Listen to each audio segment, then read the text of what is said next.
Buenos días. Chicos, hoy vamos a hablar de un nuevo régimen fiscal.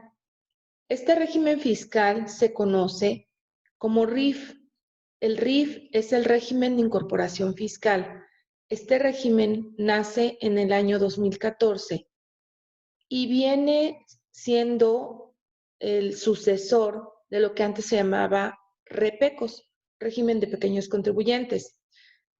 Este régimen nuevo desde el 2014, llamado régimen de incorporación fiscal, es un régimen creado para darle beneficios a las pequeñas y medianas empresas que están iniciando a tributar y de alguna forma el gobierno lo que busca es incentivar la formalidad en el ámbito, ahora sí que comercial, ¿sí? Acompáñenme para ver la teoría de este régimen.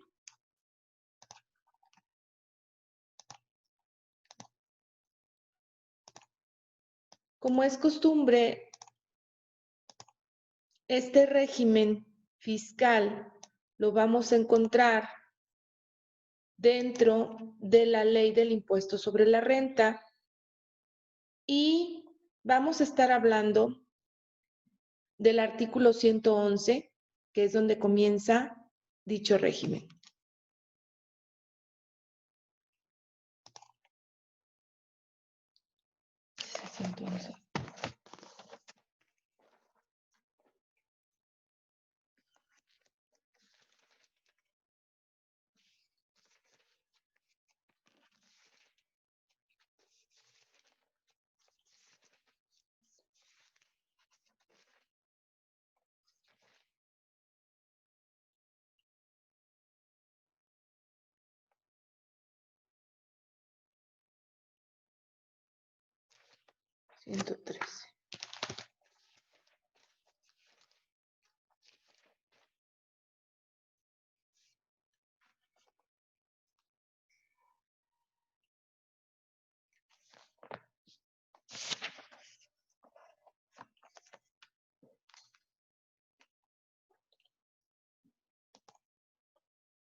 Dicho régimen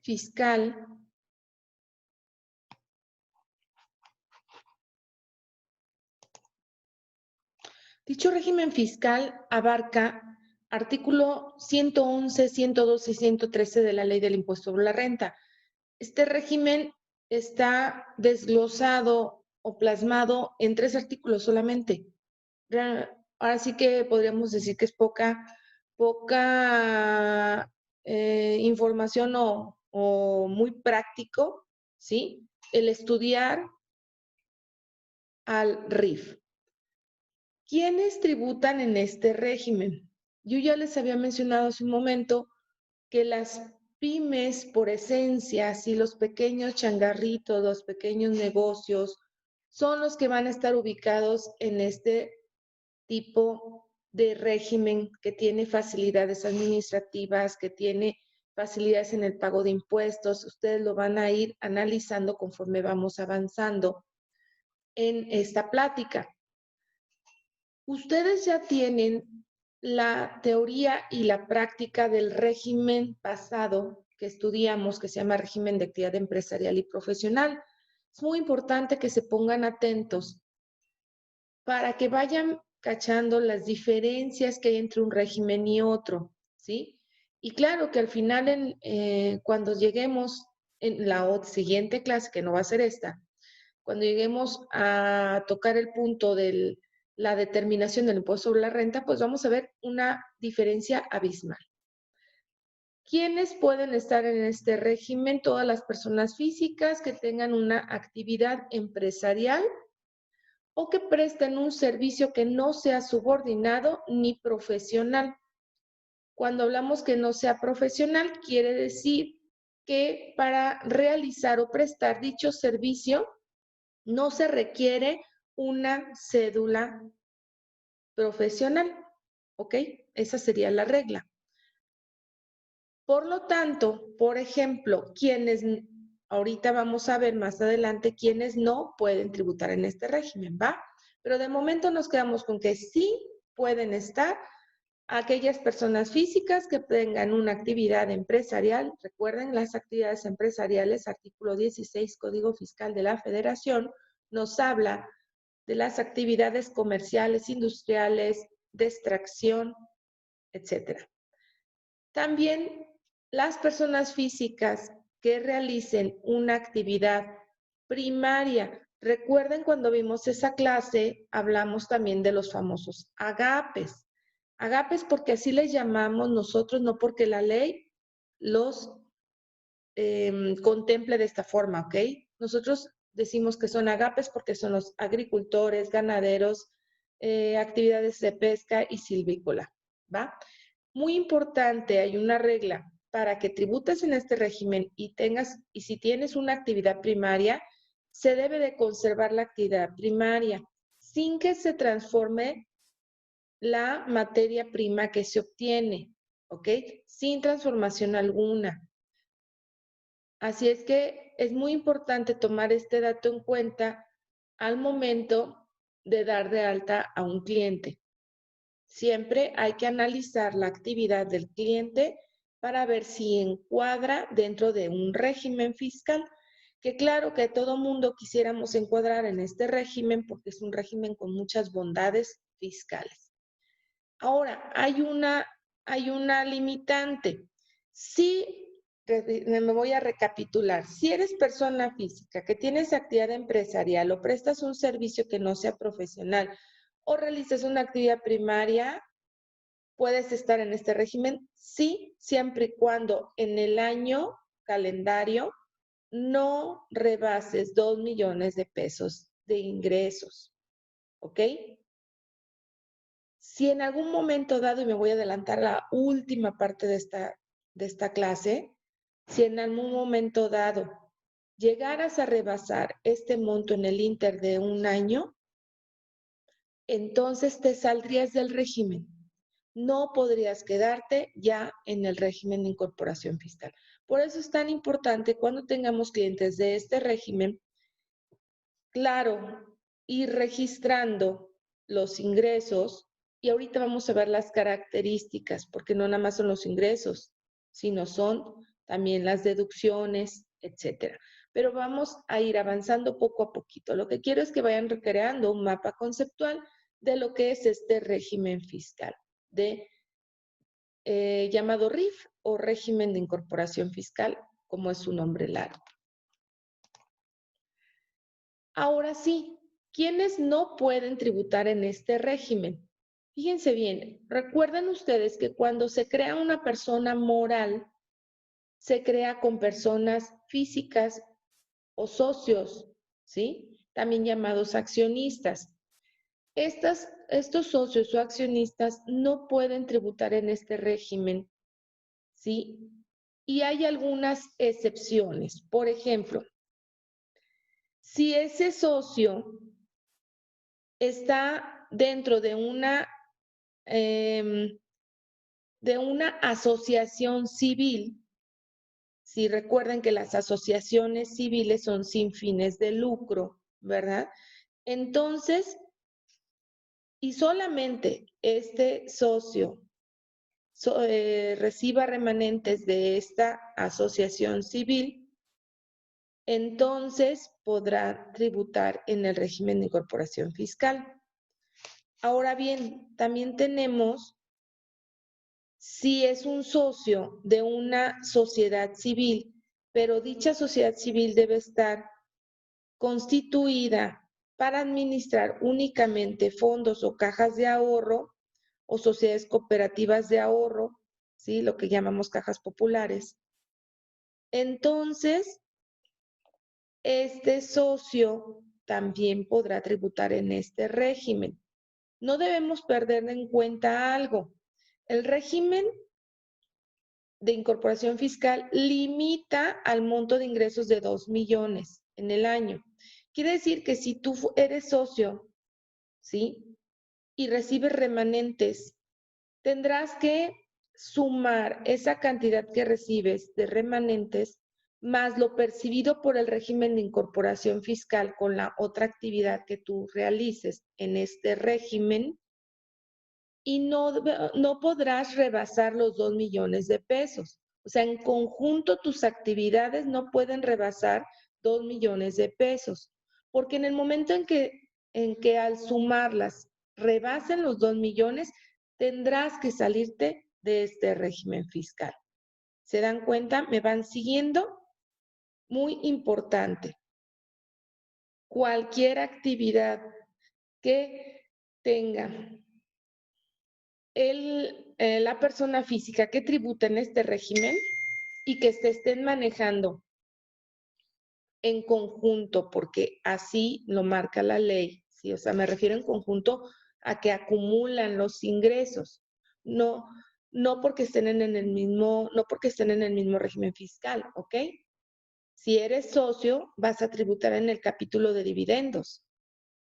Y si tienes una actividad empresarial, ¿sí? De las que ya mencionamos y estás dado de alta en RIF, entonces tienes dos obligaciones, capítulo de dividendos y el capítulo que nos habla, ese capítulo segundo, sección segunda, que nos habla del RIF, ¿ok?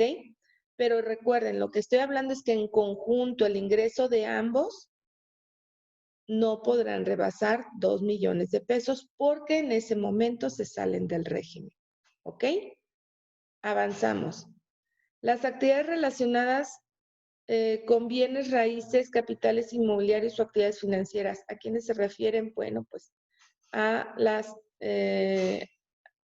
agencias inmobiliarias. Estas agencias inmobiliarias no podrán tributar como RIF, no podrán tener esta actividad y tributar en este régimen. Y se pausa. Cuéntame, ¿cómo estás, guapo?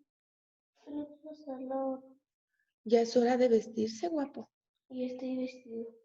¿En serio? ¡Guau! ¡Qué bien! Déjate, doy un abrazo. No, no. Ven, déjate, doy un abrazo. Ven. Ay, ven. ¿Ya ves? Bueno, voy a seguir con mi clase.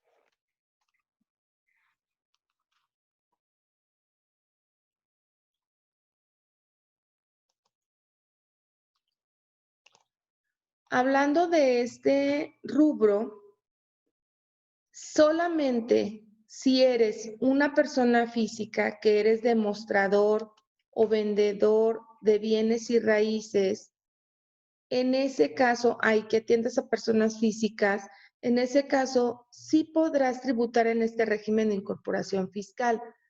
Síganme, por favor. No nos referimos a la inmobiliaria, sino a los agentes inmobiliarios que ganan una comisión por la enajenación de un bien inmueble, ¿ok? Y hablando de este tema se relaciona, o de este punto se relaciona con el siguiente. Las personas físicas que obtengan ingresos por comisión, mediación, agencia, representación, correduría y distribución, siempre y cuando no rebasen el 30% del total de sus ingresos, ojo, no rebasen el 30% del total de sus ingresos por el régimen de incorporación fiscal, también podrán tributar en este régimen. Si rebasan ese monto, entonces no podrán estar en este régimen y tendrán que irse a tributar a otro. ¿Va? Me hizo falta, cuando hablé de los socios, comentarles que también los deportistas, ¿sí? Que son, perdón, no los deportistas, corrijo, los socios que son integrantes en asociaciones deportivas, ellos también podrán pertenecer al régimen de incorporación fiscal, ¿ok? Nada más era un paréntesis antes de que se me pasara a ese punto. Entonces, vamos al siguiente. Ingresos por espectáculos públicos y franquiciatarios. Si tú tienes ingresos tú eres persona física y tienes ingresos de estos dos tipos, no puedes tributar en el régimen de incorporación fiscal. Las franquicias pues nos quedan muy claras, ¿no? La franquicia es aquel negocio que vende su forma de hacer en el negocio y te explica de qué manera hacerlo y te cobra regalías por utilizar su nombre, su marca y por darte sus procedimientos, ¿va? Entonces, este tipo de negocios de franquicias no pueden tributar en el régimen de incorporación fiscal. Los espectáculos públicos, bueno, pues eso nos queda muy claro. ¿Quiénes? ¿Qué son? También las personas físicas que realicen actividades a través de una asociación en participación o de un fideicomiso tampoco podrán tributar en este régimen de incorporación fiscal, así como las personas físicas que enajenen o presten servicios a través de una plataforma digital, por ejemplo, Amazon, Mercado Libre, etcétera. ¿Se dan cuenta? Estas personas físicas que hasta mayo de este año 2020 tributaron en el régimen de incorporación fiscal, si es que cumplían con los requisitos, dejaron de tributar a partir de junio de este año 2020 en este régimen, ya que nace un nuevo régimen que se llama régimen de las plataformas digitales. Este régimen es nuevo a partir de junio del 2020 y es obligatorio si tienes un ingreso por prestar un servicio o enajenas un bien al utilizar una plataforma digital, tendrás que migrar a ese régimen nuevo. Las aplicaciones informáticas, pues nos quedan claro que son como un tipo Uber, Uber Eats, etcétera, ¿sí? O sea, ahí prestas un servicio a través de esta plataforma, por lo tanto, no puedes tributar en el régimen de incorporación fiscal, ¿ok? Recuerden que estamos hablando ahorita de quienes no pueden tributar en el régimen de incorporación fiscal. Ahora, ya vimos quiénes sí pueden estar en este régimen. Ya vimos quiénes no pueden estar en este régimen o quiénes de los que no pueden, sí pueden, siempre y cuando sean o tengan ciertas características, como lo mencioné.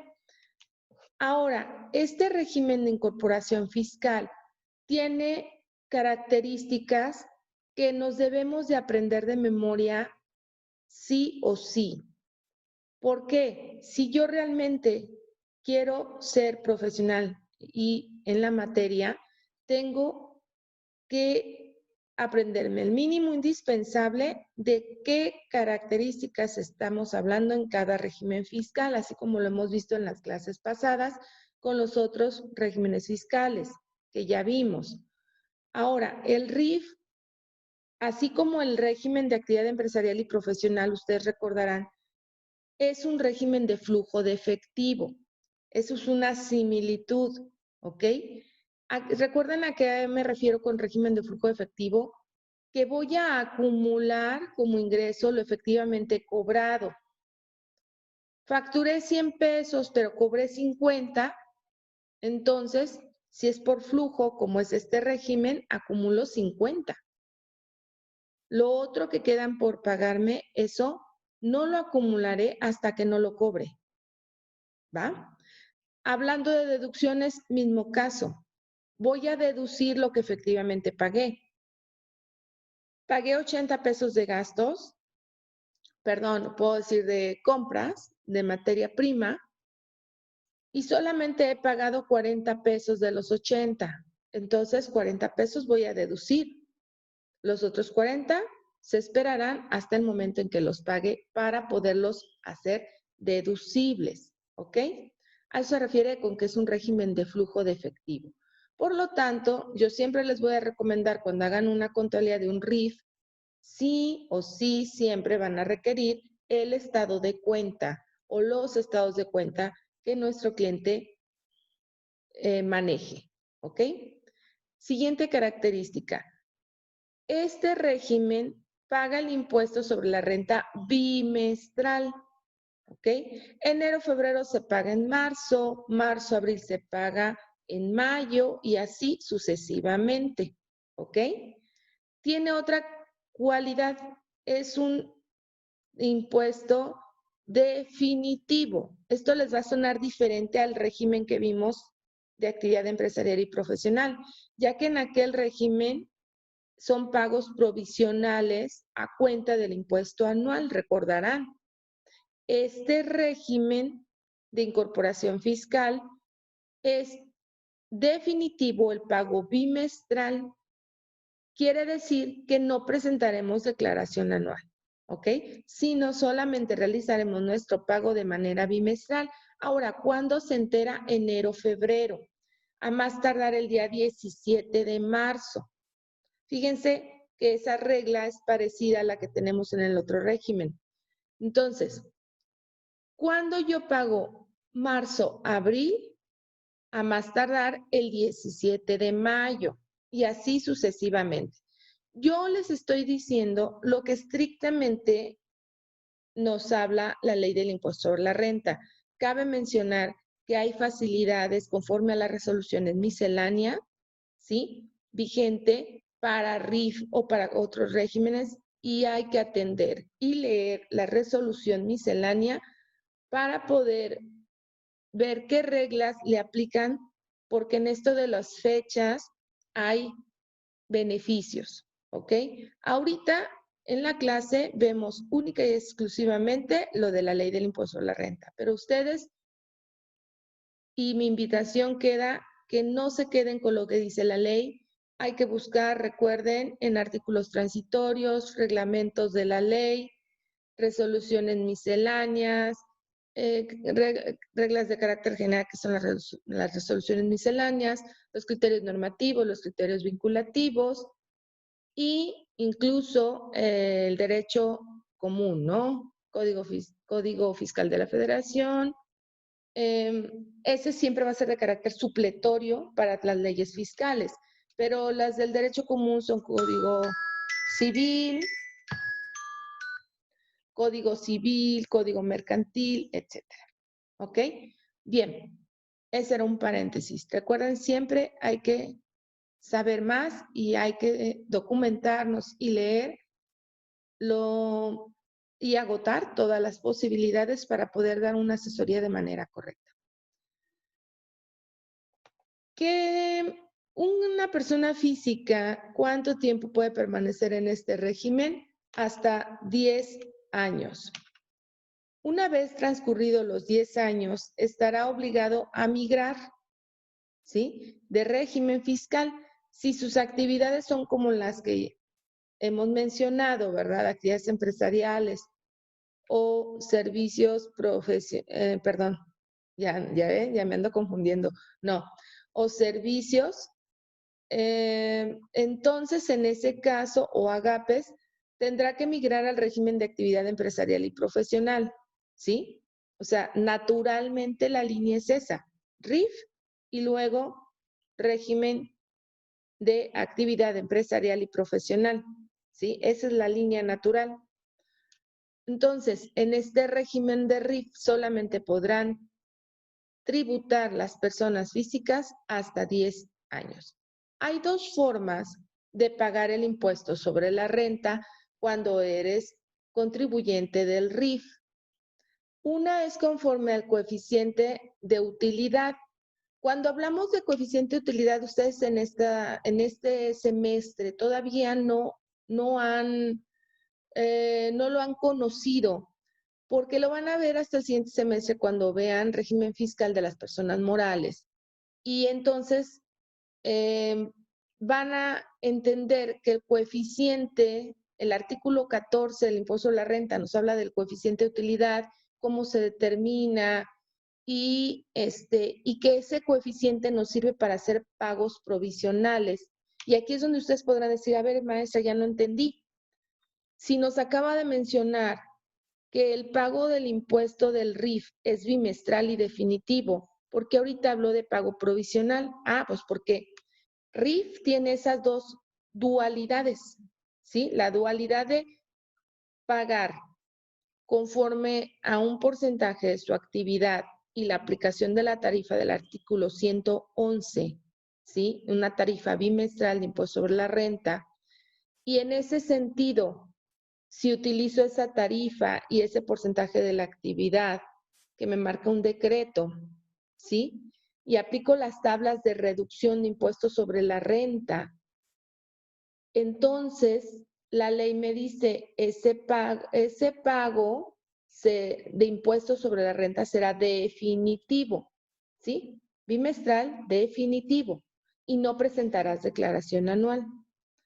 Ahora, la dualidad es esta otra opción de la que estoy hablando, que es o pagas el impuesto sobre la renta por coeficiente de utilidad que lo determinarás conforme al artículo 14 de la ley del ICR, ¿ok? Como si fueras una persona moral, ¿sí? Porque tendrías que aplicar todo lo que se aplica al determinar un coeficiente como si fueras persona moral, aunque eres persona física. Y si tomas esa opción, presentarás pagos bimestrales provisionales y aparte presentarás declaración anual como persona física en el mes de abril, a más tardar el día 30 del siguiente año. ¿Se dan cuenta la gran diferencia entre la opción de presentar por el porcentaje de mi actividad y la tarifa del 111 a presentar conforme el coeficiente de utilidad, conforme el artículo 14, que sea provisional, que aparte tengo que presentar declaración anual? Digo, no se necesita ser muy eminente o tener mucha práctica en esto para ver a simple vista que hay un mundo de diferencia. Un mundo de diferencia entre irte por coeficiente o irte por el porcentaje de actividad, ya que aquí en el coeficiente aparte presento anual. Cuando acá en el bimestral definitivo por tarifa, ¿sí? Aplicando porcentaje de actividad, solamente voy a presentar cada bimestre mi declaración y ya terminé de hacer cuentas con el fisco. Claro que si estás en este régimen buscas beneficios fiscales, nada más que, bueno, pues la autoridad deja abierta la opción a que si quieres y te gusta la adrenalina y quieres hacer más trabajo, bueno, pues te vayas por el coeficiente de utilidad, que la verdad, honestamente, jamás lo recomendaría, no lo hagas. Yo considero, pero es mi muy particular punto de vista y tendríamos que ver cada caso en particular de un cliente en específico, que este régimen vale la pena por lo simplificado, ¿sí? Irnos por la tarifa y el porcentaje de actividad que nos marca el decreto y solamente presentar el pago bimestral que es definitivo y ya, ¿sí? Porque precisamente tenemos la opción de llevar o de tener menos obligaciones fiscales, ¿sí? Bueno, pero siempre la decisión va a estar en ustedes, contadores. Siempre va a estar en ustedes y ustedes sabrán qué aplicar con cada uno de sus clientes. Bueno, ahora vamos a ver la segunda parte de la clase, ¿sí? Esta segunda parte de la clase nos va a hablar de las obligaciones del régimen de incorporación fiscal. Ya vimos, vamos a recapitular, ¿quiénes son los que tributan en el RIF? ¿Quiénes no pueden tributar en el RIF? ¿Cuál es el monto limitante que tengo en este régimen? ¿Cuántos son los años máximos de permanencia que puedo tener en este régimen? ¿Cuáles son mis dos opciones que tengo para pagar el impuesto sobre la renta? ¿Cuál es el beneficio de uno, el beneficio del otro? O si no hay beneficios, ¿cuál es la diferencia entre uno y otro? Ahora, voy a voy a hablar de las obligaciones que se tienen en el RIF. Por ejemplo, ¿sí hay que inscribirnos en el Registro Federal de Contribuyentes? Sí. ¿Requiero llevar contabilidad y conservar los CFDI que me emiten? Sí, pero ojo, la contabilidad no es contabilidad formal como lo marca el Código Fiscal de la Federación, sino el mismo código nos habla de la contabilidad simplificada. La ley del impuesto a la renta nos habla de que si eres contribuyente del RIF, tendrás que llevar tu registro de ingresos, egresos e inversiones en la plataforma del SAT que se llama Mis Cuentas, ¿ok?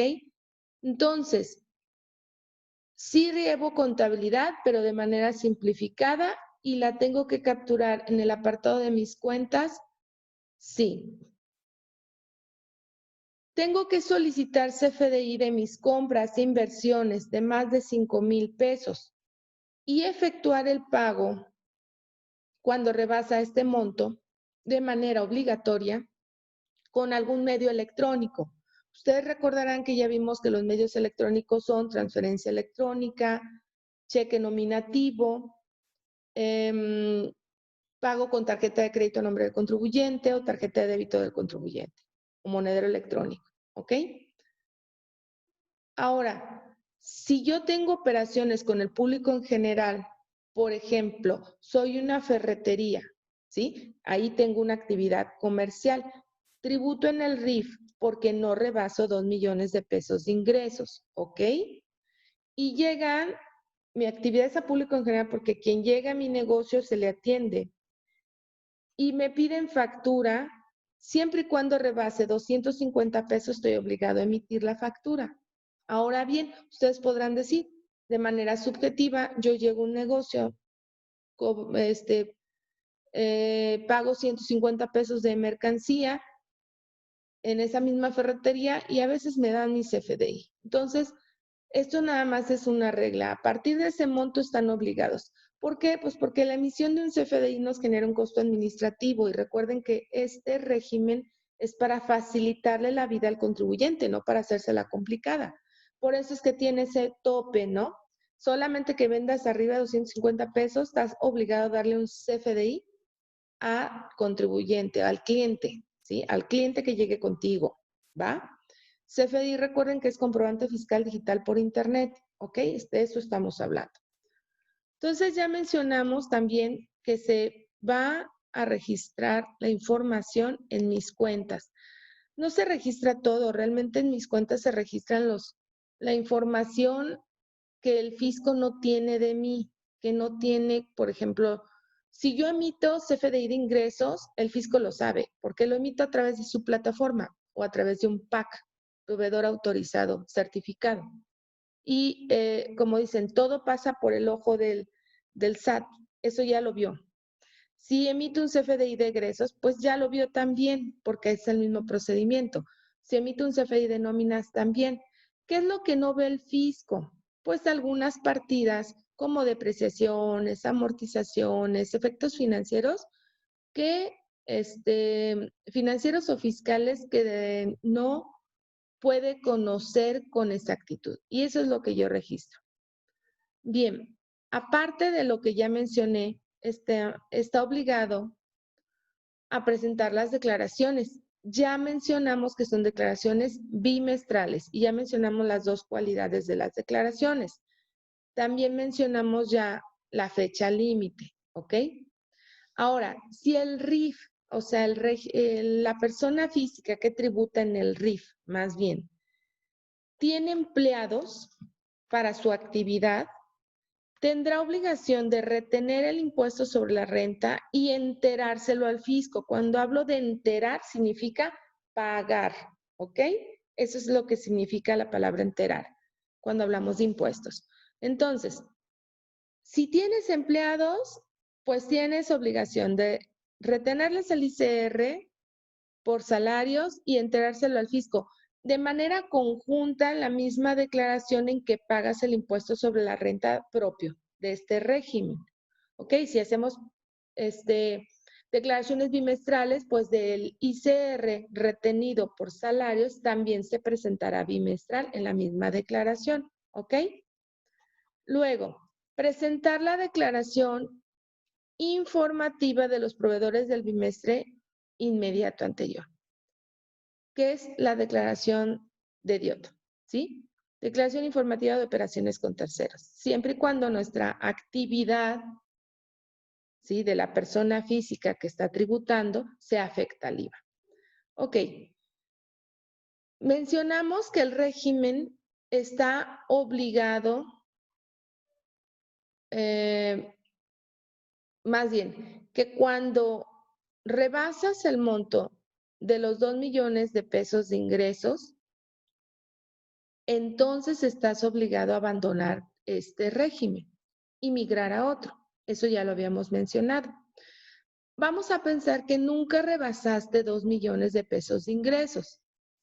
Tu obligación es cambiar de régimen cuando ya tienes 10 años de permanencia en el régimen fiscal de incorporación. Régimen de incorporación fiscal. ¿Ok? ¿Qué quiere decir? Solamente puedo permanecer ahora sí que lo más que puedo permanecer son 10 años. Una vez que cumple los 10 años, aun cuando no haya rebasado los 2 millones, tendré que migrar de régimen.